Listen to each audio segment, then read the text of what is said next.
ये इंसान जब जब कैमरे के सामने आकर कुछ बोलता है तो देश का बेड़ा गर्क करके ही जाता है। अभी तक 5 स्टेट्स में इलेक्शन चल रहा था, तब इन्होंने कुछ नहीं बोला और जैसे ही इलेक्शन के रिजल्ट आते हैं इन्होंने अपने हाथ खड़े कर दिए और बोल देते हैं कि भाई मेरा काम तो हो गया, अब जो कुछ भी करेगी आम जनता करेगी। और ये अपनी नाकामी का फल आम जनता पर थोप देते हैं कि आप डीजल पेट्रोल कम यूज करो, फॉरेन कंट्री में कहीं जाने का सोच रहे थे तो वहां मत जाओ, आप 1 साल तक गोल्ड मत खरीदो, यहाँ तक खाने का तेल भी कम यूज करो और वर्क फ्रॉम होम करो। और ये इतने बड़े बेशरम है कि करीब 7 बजे बोलते हैं कि डीजल पेट्रोल कम यूज करो और ठीक 2 घंटे बाद ये अपनी 100 से ज्यादा गाड़ियां लेकर रोड शो करने निकल जाते हैं। आपने देश की जनता को तो बोल दिया कि आप अपने फॉरेन ट्रिप्स को अवॉइड करिए, लेकिन आप खुद 15 तारीख से 4 देशों की यात्रा करने जा रहे हैं। पहले आप खुद अपनी फॉरेन ट्रिप्स तो कैंसिल कराइए। ये बोल रहे हैं कि कैसा भी फंक्शन हो, कैसी भी सिचुएशन हो, 1 साल तक कोई भी गोल्ड मत खरीदिए। लेकिन शायद मोदी जी ये बात भूल चुके हैं कि इन्होंने देशवासियों को इस लायक छोड़ा ही नहीं है कि वो जाकर गोल्ड खरीद सकें।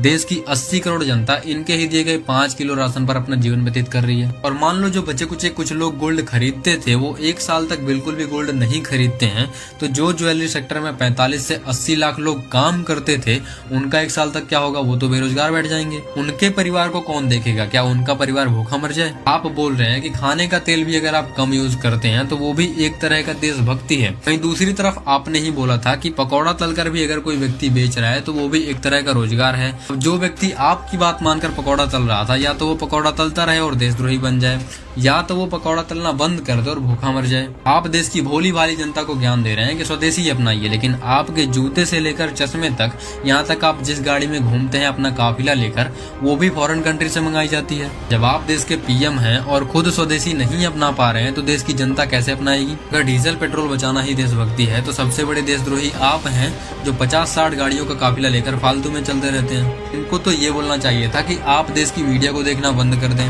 देश का बेड़ा गर्क करने में दूसरा हाथ मीडिया का ही है। जो काम मीडिया को करना चाहिए वो हम जैसे क्रिएटर्स कर रहे हैं। तो आप सपोर्ट दिखाने के लिए फॉलो कर सकते हैं। बाकी जय हिंद जय भारत दोस्तों।